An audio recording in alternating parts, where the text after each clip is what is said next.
much for sure. So cold, but we're always coming back for more.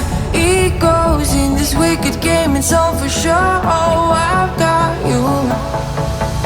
If we figured out what it's all about, takes a second and then we're back it again. Coaster ride for the triggered minds, but I don't ever want us to stop it.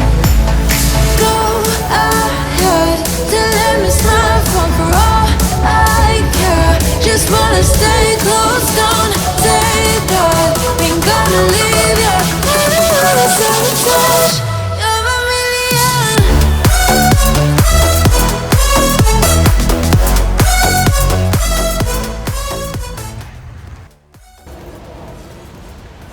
Go under the umbrella? What's the name of it? No, we're not going there. Oh, that's the small one over there. Is that the baby one? Yeah. You ever had Bison burger, Lincoln? Yeah, Bison. Oh, okay. Oh, they're fighting. Oh, look, they're fighting, Lincoln. They're not happy with each other. Oh, you see? Over there, they're fighting.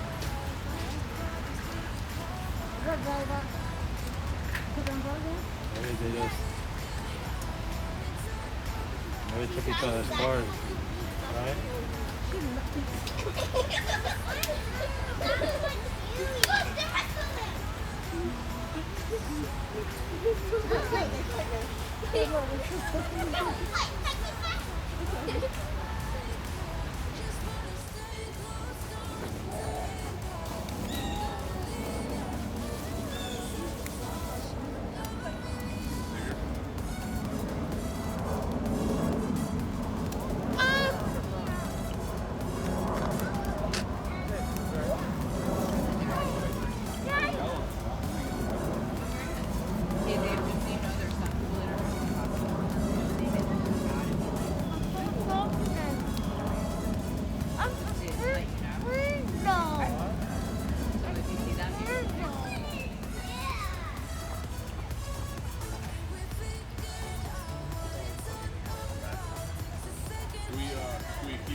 We'll see if we have one.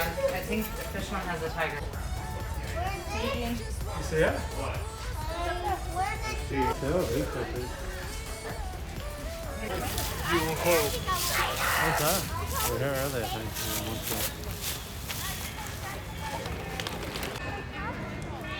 Yeah.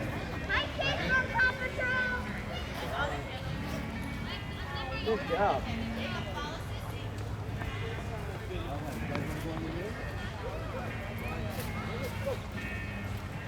I'm sleeping, I think. Oh, the statue will be on. Oh, feels nice now. It's doing dollar too, Lincoln. So your seals don't go too? No. Oh, look! Wow! Splash, the seal's splashing. Wow, there's lots of bubbles. Yeah? Where's the seal? Yeah, man. Can they bring in the water, the seals?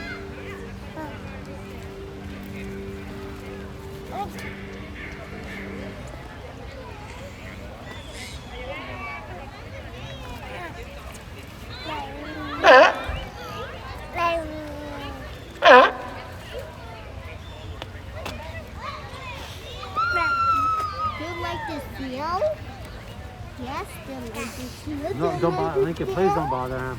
I don't want him crying. No. I don't want him crying, okay? Liam is Like to seal? Yes, yes. Yes, he's like, oh, look, Lincoln, go. Come here. Well,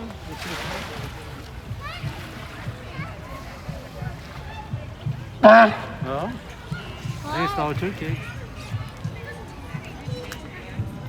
And now, without further ado, please put your hands together for Wilma, the Wildlife Witch!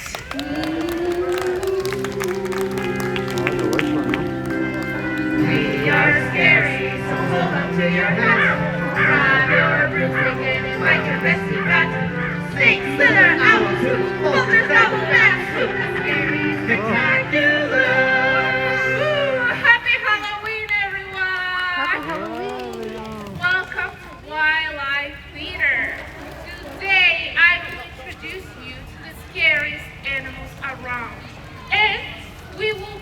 some Halloween mischief.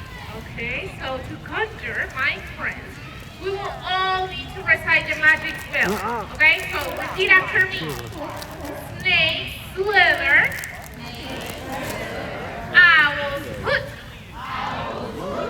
vultures gobble, and bats swoop.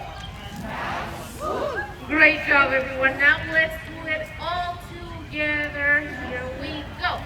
Snakes slither, owls hoot, vultures gobble, and bats swoop. Okay, here we go. Snakes slither, owls hoot, vultures gobble, and bats swoop. Yes, very, very good, everyone. Oh, there you are. What took you so long? We have a bone to pick with you, Wilma. Ooh, so scary. Well, that's just it. Why you always telling folks we're scary? His hurts our feelings. I'm sensitive. Well, you are some of the scariest animals around. Perfect for Halloween mischief. Well, actually, Wilma, if I may explain, people shouldn't be scared of us at all. We all have very important jobs in our ecosystem. In fact, without us, there would be too many insects and mice and other things you humans wouldn't want around. Leftover carcass, my favorite. Ew. Suit yourself, more for me. We don't have time for this. We have to do our scary magic act and frighten all the children. Let me tell these fine people about how groovy we animals can be. Starting with bats. We may seem scary, but we eat bugs. Bats eat bugs? I thought they sucked blood. Only a few. And some eat fruits, but over 1,100 species of bats eat bugs. And you should too. They are full of protein. In fact, I can cook you up a meal of insects right now, and you'll say, "Oh, thank you, bats, for all that you do." In fact, we can feast on some bugs right now. Maybe I can saute them with some barbecue sauce. How does that sound, huh? No, I should say not. We're a fruit bat kind of wish I said. Some bats eat fruit, but I do love a good grasshopper and mosquito. The protein bugs too. Really? Okay, good point, George. What do you eat? We have to keep their numbers down, and a fly is such a kooky treat. If bugs were not eaten by frogs, bats, and birds, you'd see tons of bugs, far too many for words. Perhaps eaten by grasshoppers. Disease from mosquitoes, So when bats eat bugs, it's really quite neato. isn't that okay? When it's time to dine, I eat bugs. Okay, do you? I don't. For my bachelor cracking cave, I eat bugs.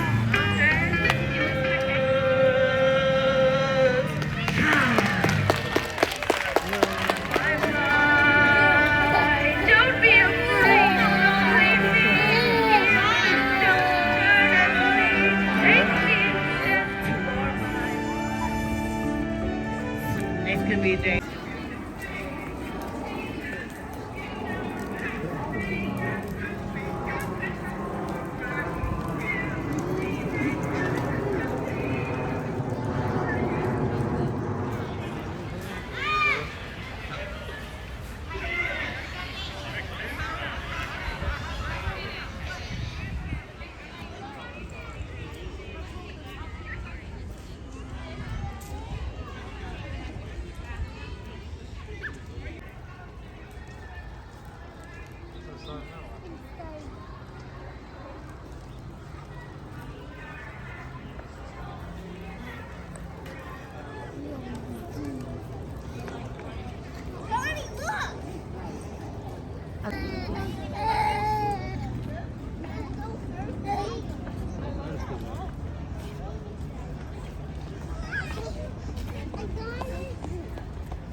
Later.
Later, ask my later.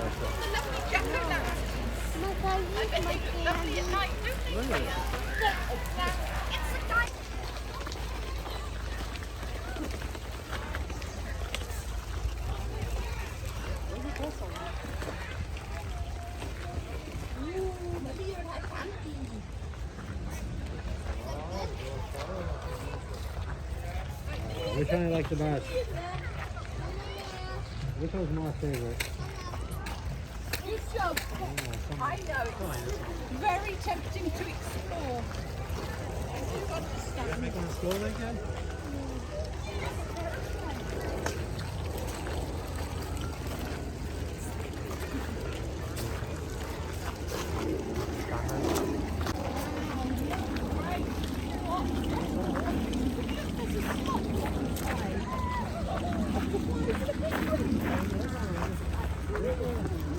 Says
Did you have one for yourself?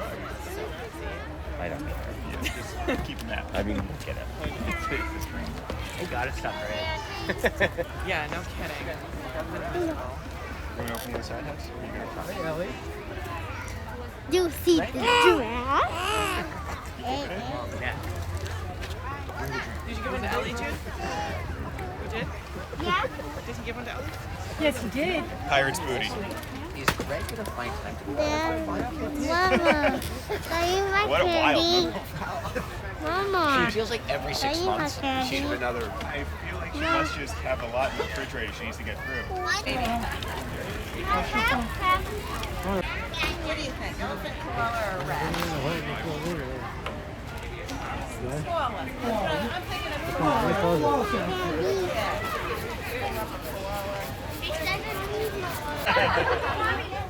So this is our 10th year carving pumpkins here. We are carving up.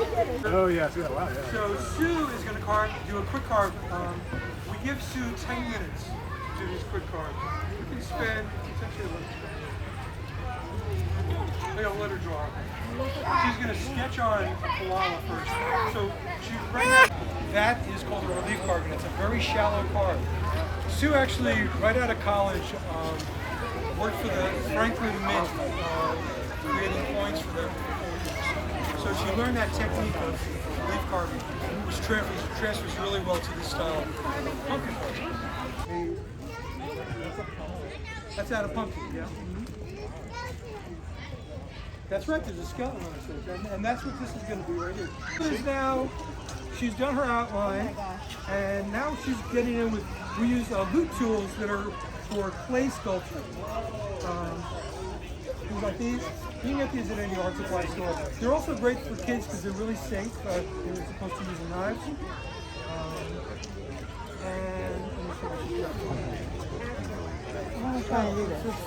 It's already recognized to me. The first weekend here this year we did a barn out.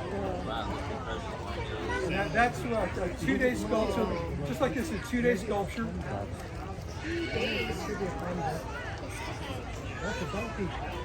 And the next week we did a leopard. We had 3 days to do this one.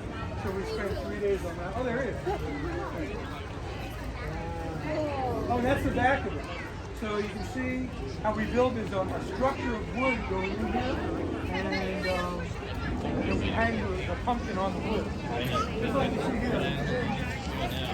There's going to be a big raven up here on top of this. And then there'll be bricks up to the side over there all Later, okay? Yeah, oh, you know this is going to be on the ground. A couple of years ago, we decided to, so we've been doing this for 10 years now. A couple of years ago, we decided to levitate all the pumpkins, which means kind of raise them up off the ground. So we made a 500-pound flying fox, which is a type of fruit bat, and we made it look like he was just hanging from his feet. He's 7 feet long, and he's totally hanging up in the air. A lot of pumpkins. 500 pounds. Absolutely fun.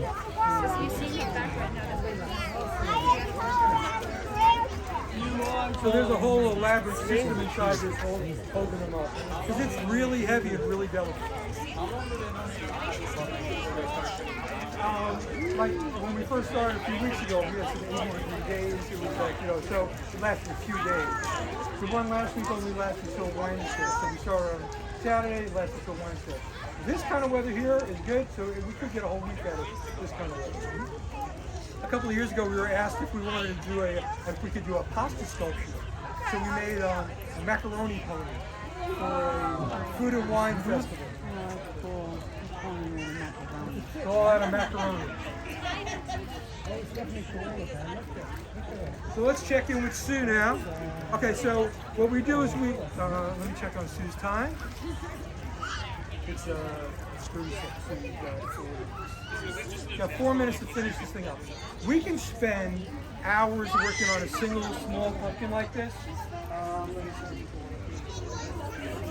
Here. So here's one detail that you can really get the detail. Yeah, I love that too. Sue did this one.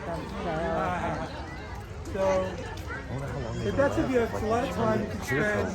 So these are quick carves just to get the gesture out and a little bit more.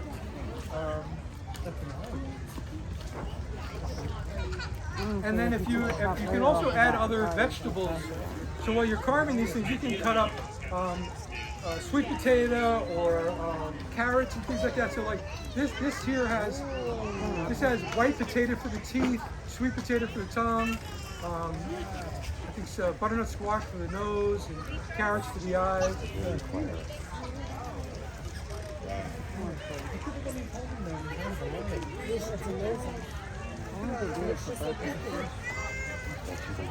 A few years ago, we did a sand sculpture here in the park for 96elephants.org, right down by the food court.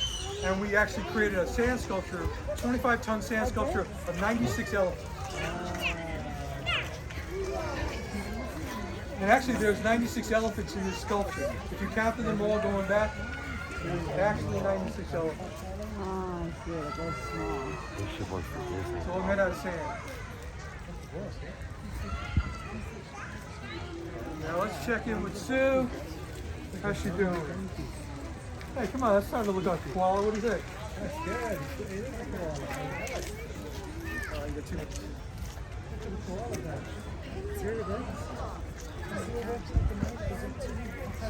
You coming back for the next one? 2:30? Yeah, let's see what they do. We gotta come up with a really fun. Sometimes we have like 3-day weekends, and due to COVID, it's just the 2 of us because we are together here. But we have people that come and help us. So like we have a couple of years ago, we did dinosaurs, and we made a Styracosaurus where there was 4 of us for 3 days. Whoa. So really big. Look at that dinosaur. That's how it's made up. All out of pumpkin. Styracosaurus.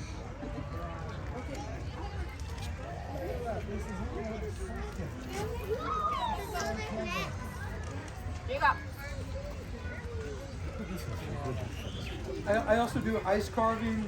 So I did this one at the World Championships. We got the bronze medal for this piece. Called it Moonlight Sonata, a couple of shooting stars serenading the moon. Thank you. And here's another one, did in Siberia. The problem with ice carving is, you got to carve. This was in Fairbanks, Alaska in winter, Siberia in winter. Not fun. It's painful, actually. And they start these contests, so they'll give you 3 days. And they start the clock in the morning, and then 3 days later, you're done. So there's like, you end up working 18-hour days. And you're working with chainsaws. It's dangerous work. So I don't do that. I have all my fingers, all my digits. I'm leaving a winner. You tell me what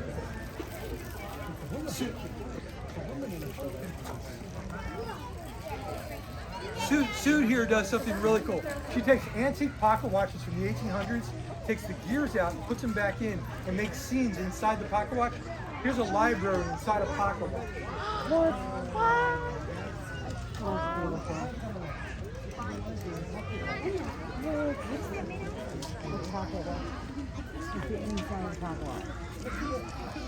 Question? Yeah.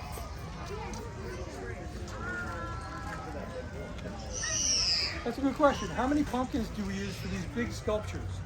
I don't know for this one yet. I think it's going to be 4.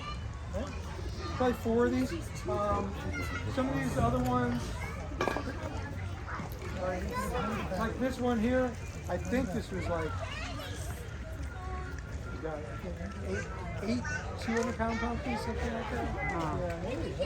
Almost a ton of pumpkins. Okay. So, that's time. You're up. Your time's up. Stop. Put your tools down. Hey.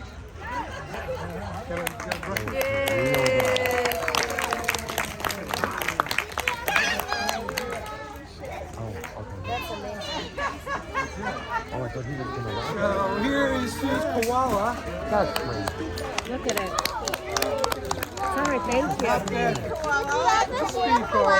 eyeballs looking a little bit better. Like, I can carve this, but I can't carve it. Koala. Sorry? Is it a real koala? Did you ever see a koala? Did I ever see a koala? I have seen. Actually, no, I've not seen a koala. This is really good. Yeah.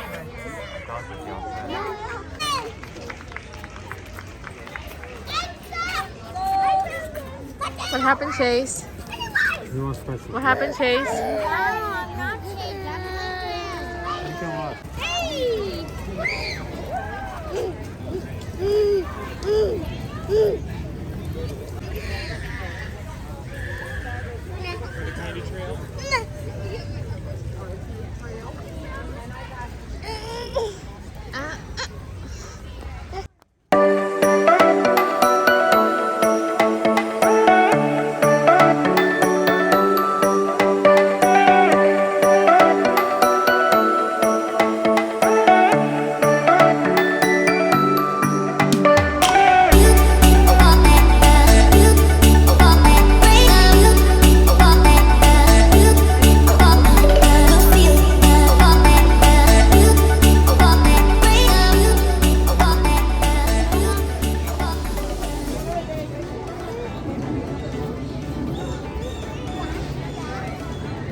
So last time I tried to go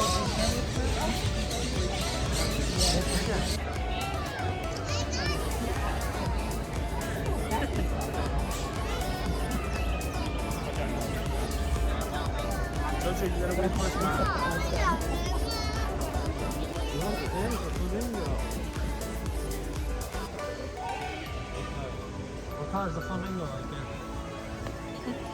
It's green. What color is it?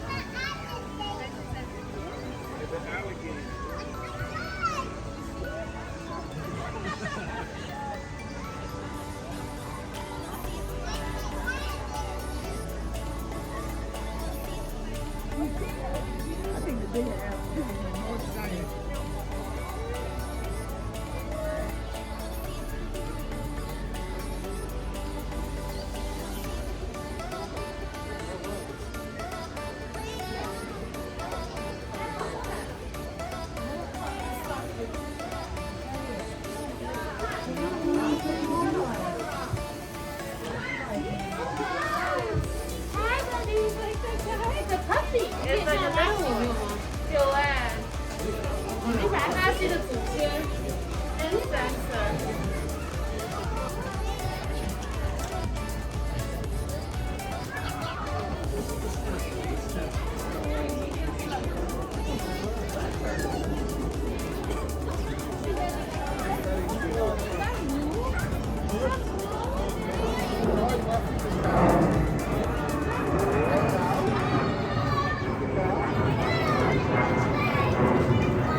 Right?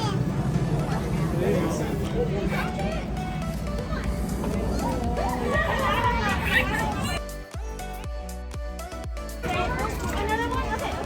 You want to see this one over here? Look, he's so hungry. Don't let him get it. Yeah? Give the coins to that boy.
Hey, want to give Chulo, come here.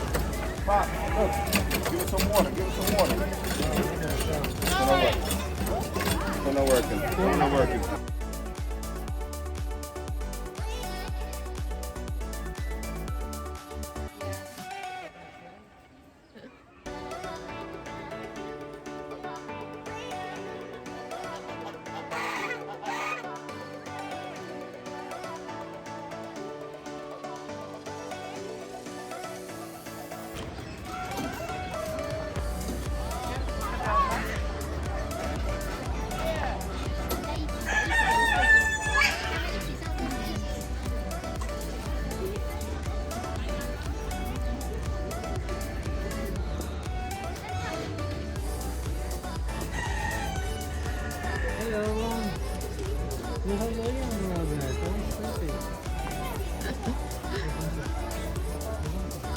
The tractor.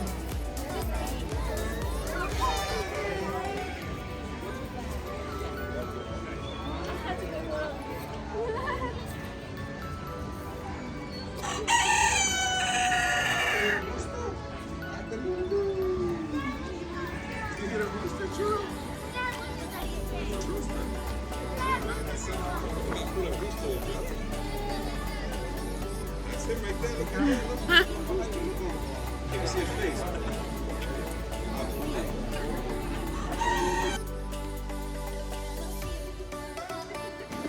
I like the game.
Hey, buddy. That's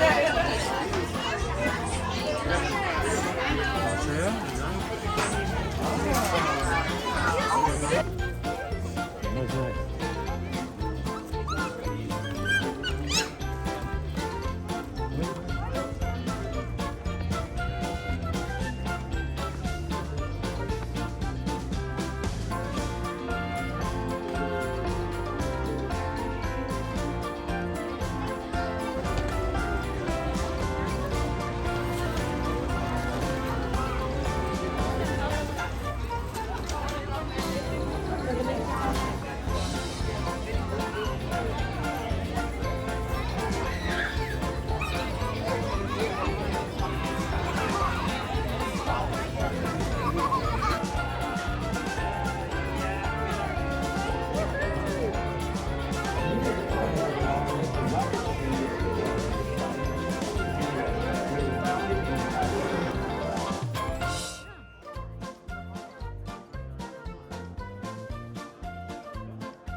Driver today. For your safety, please remain seated at all times throughout the tour with your arms, legs, and small children inside the cars. And if you need for any kind of emergency, there is an intercom next to your door. Now let's get on our way here, everyone. Are we excited to see some animals today? Yeah. I think we could do a bit better than that. Let's try that again. Are we excited to see some animals? Yeah! As we cross over the beautiful Bronx over here, we will be transported into Asia as if by magic. Now, Asia is the continent with the largest number of deer species, and we're going to begin to see that deer diversity right here in our very first meadow, known as Kanha Meadow. Here in Kanha Meadow, we do have 3 different species of deer, 1 species of antelope, and plenty of peafowl to go around here. Now, let's see if we can find anybody out front with us today.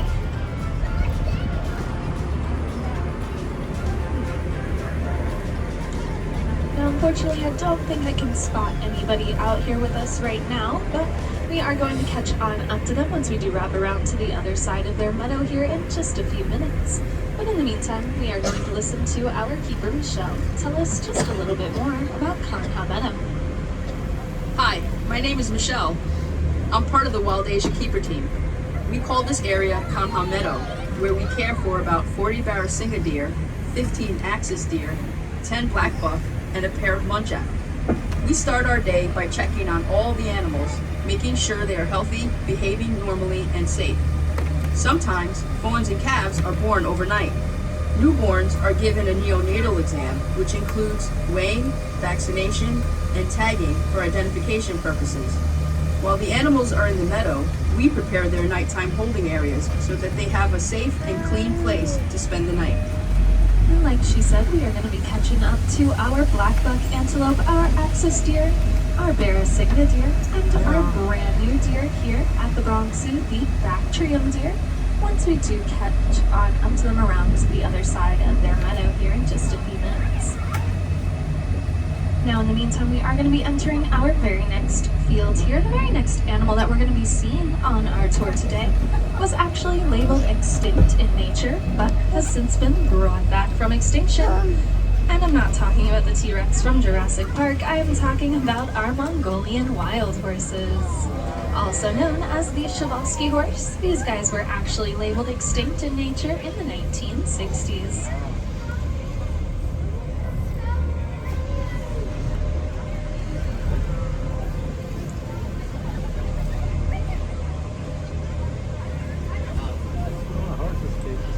Now as we're all getting some good views of them here, you guys might notice a couple of key differences between them and the normal domestic horses we're used to seeing. Some of those being that these guys are a little bit shorter, a little bit stockier, and they are rocking an awesome mohawk as opposed to a mane. They are also missing their forelock, which is that piece of hair that covers the front of their foreheads. But like I said earlier, they were labeled extinct in nature in the 1960s. However, you could still find them in select zoos across the world. One of those being here at the BRONX ZOO, as we have exhibited these guys since 1902. We've also had over 50 foals born here at the BRONX ZOO.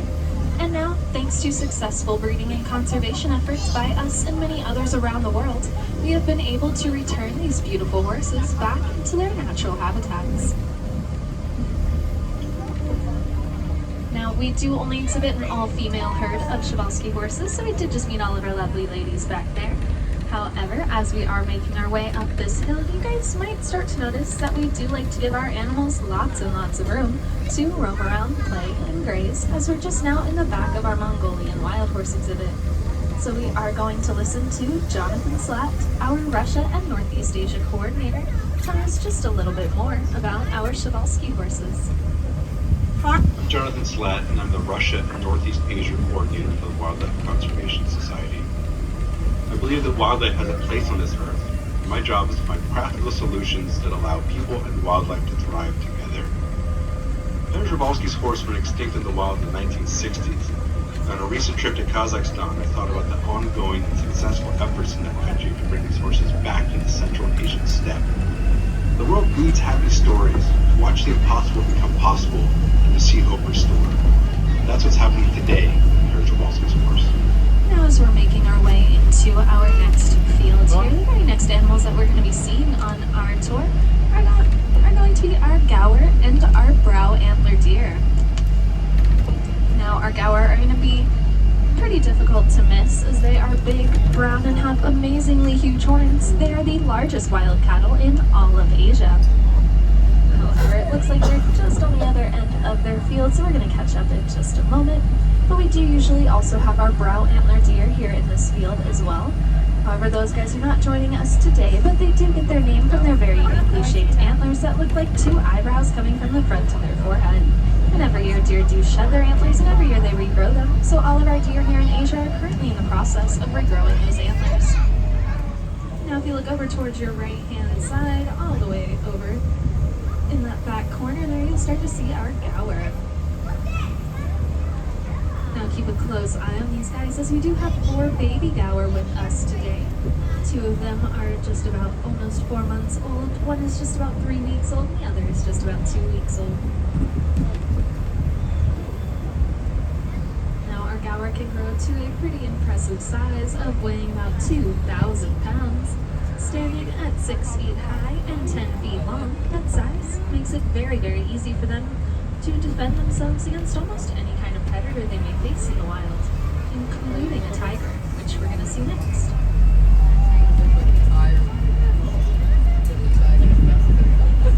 Now, as we make our way on up to our tiger exhibit here, you might notice you're hearing some sounds coming from the concrete jungle behind us, as opposed to the Asian one in front of us. Now, it's very easy to forget that the BRONX Zoo is situated in the heart of an urban area. We do have the BRONX River Parkway right behind us. But that's exactly why we built this wooden fence right here. It was put up to keep those loud noises out and away from our tigers, to make them feel safer and more at home. Now, tigers are solitary animals, so we will only be seeing one on exhibit today. I would like to remind you guys to please stay seated as we do so, as we're just now coming over the top of our tiger exhibit. Now, tiger stripes make it very, very easy for them to blend into their surroundings, so we're going to see if we can spot him here today. There he is. He's going to be walking along the back of the fence line over there. Now, this is Anakin, everybody. Anakin is an Amur tiger, also known as a Siberian tiger. He's one of the larger tigers we do exhibit here in wild Asia. Now, tiger stripes are just like fingerprints, as they are unique to each tiger, so you'll never find 2 sets of stripes the exact same. And tigers in the wild can eat up to 40 pounds of meat in one sitting, which is roughly 160 hamburgers. Now, I don't know about you guys, but I know I would be very, very full if I had that much food. And so are tigers in the wild, as they do actually take several days break from eating after having that really big feast.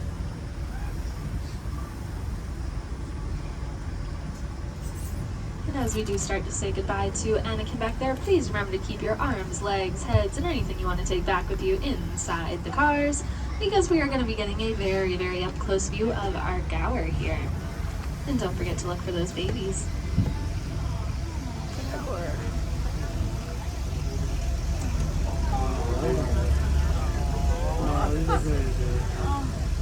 Now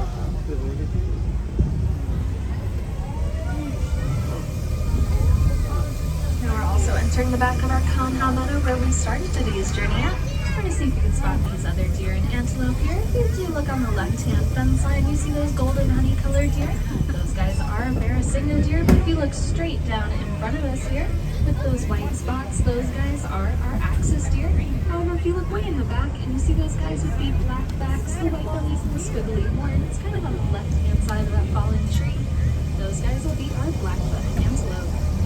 Now, he's walking out a little bit. You might be able to see him better. And in our second field, we do have Linus, who's on the right-hand side of this field over there. Now these guys are dark gray in color. They're a little bit smaller, so they are sometimes harder to spot. However, if you have any trouble finding those guys, don't worry, because you'll have no trouble at all spotting our next animals on the tour. The largest land mammal, our Asian elephant.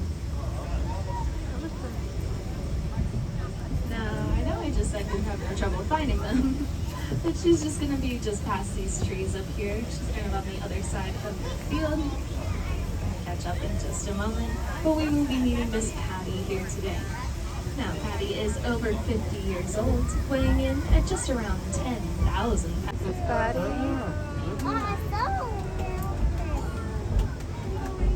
Now, we do like to take very good care of our elephants here, as she does receive weekly pedicures and baths.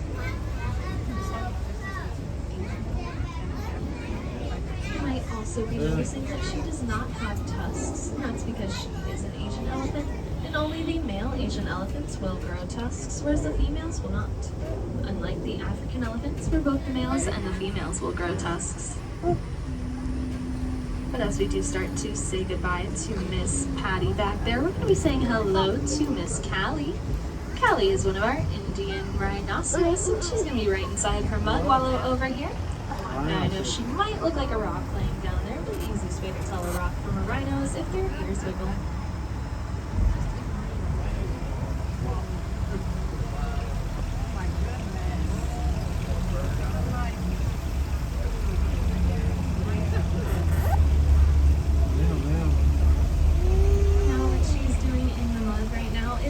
Herself in mud to protect her skin from the sun and from insects.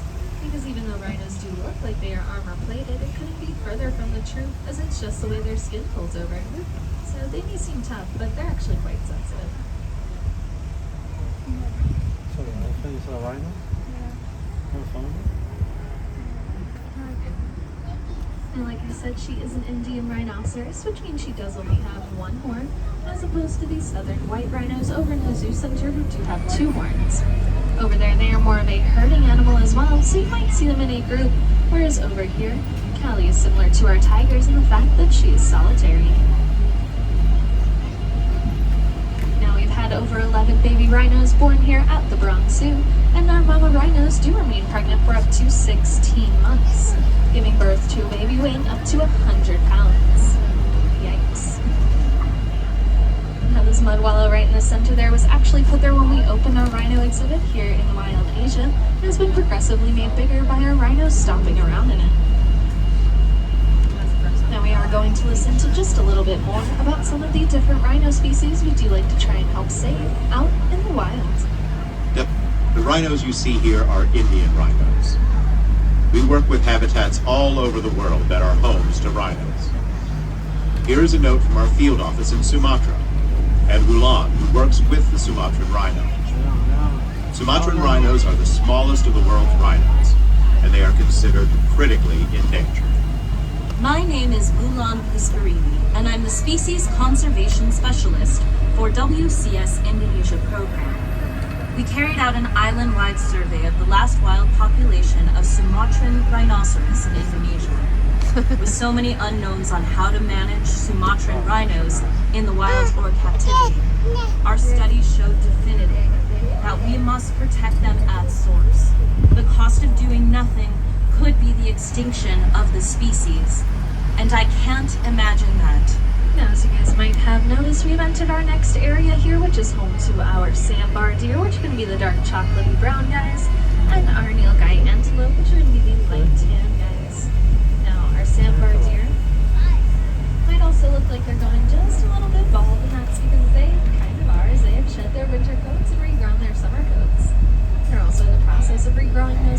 ears, just like the rest of our deer here in Asia, so you might see some stubs, spikes, or even halfway grown in antlers. Now, our Nilgai antelope, like I said, are going to be the lighter tan of the two. They have a black and white stripe around their hoofs, which kind of resemble black and white socks. They also have 2 white dots on their cheeks and a white rump. Nilgai means blue bull in the Hindi language, which refers to the males having a bluish coat. However, here at the BRONX ZOO, we do only exhibit an all-female herd, so we won't be seeing any of those blue bulls here today. But you can start to see our females right over here. Now, both the Nilgai antelope and the sandbar deer are 2 of the largest deer and antelope in all of Asia, with our sandbar deer standing at 5.5 feet tall, making it the largest deer in southern Asia, and our Nilgai antelope standing at about 6 feet tall, making it the largest antelope in all of Asia. However, as we are going to be entering our next field here, we're actually going to be on the lookout for the smallest deer in Asia, which is the Chinese tufted deer. The Chinese tufted deer are very small, weighing only up to 40 pounds each. They're dark brownish gray in color. They like to hide in the leaves towards the back of their enclosure. We do have one on the far left-hand corner back there. You can see that little guy back there. Let's see if we can find anybody else out with us today.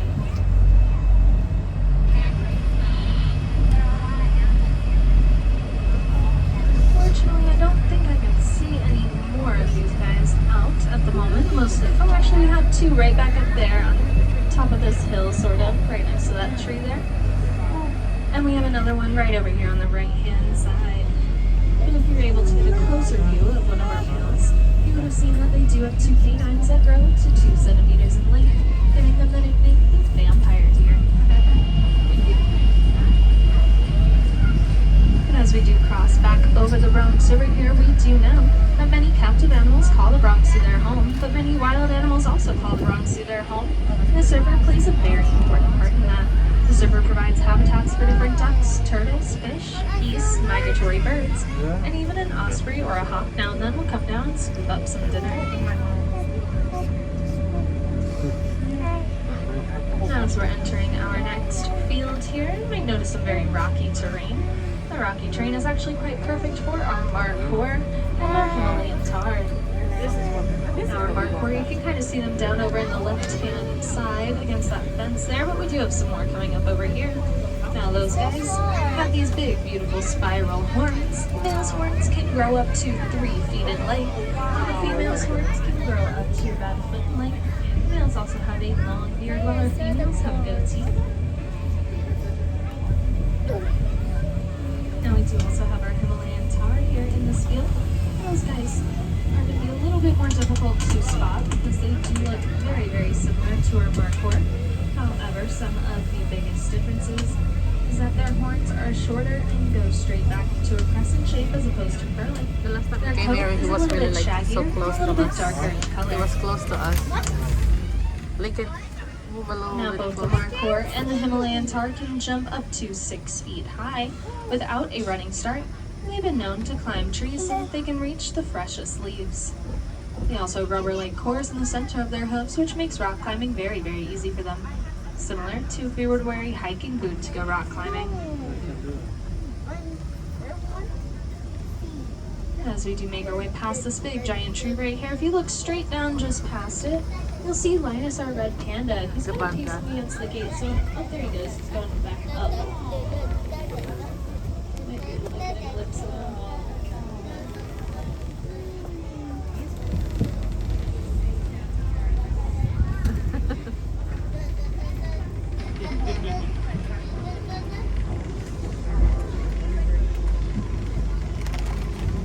Nowadays, we do know that the red panda and the giant panda are not as closely related as we previously thought, even though they do both share the same name and both love bamboo. Our red pandas, however, are more closely related to skunks, weasels, and raccoons than they are to the giant panda. Now, if you guys do want to see more red pandas today, I would recommend looking at our Himalayan highlands, where you can also meet some of our snow leopards. But as we do begin to round this bend here, our journey is unfortunately coming to an end. But I would like to let you guys know, if you guys didn't know already, every weekend in October we will be having Boo at the Zoo. where we'll have tons of Halloween activities for you guys, as well as different performances all around the zoo. So I hope you guys are enjoying that today, as well as from... But I mean that in a good way. Yeah. You know, you don't feel, it's a mess, but also you don't feel cheated. Like, you see, right. I have to say though, it used to seem yeah. No.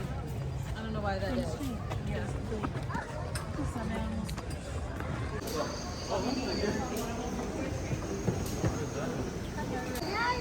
Oh, kangaroo! It's eating lettuce, guys. A kangaroo, right? Look, you have a little baby on this. Is that baby in the house? That's for kangaroo. Yeah, I eat that. In Australia, they eat that. Well, Liam, it's kangaroo. Just hopping. The fucking scorpion, man.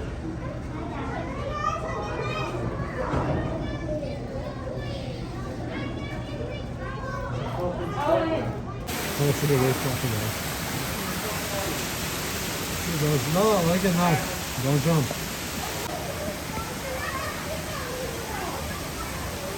You're pretty still, right? Liam, you having fun? You're just getting carried all day.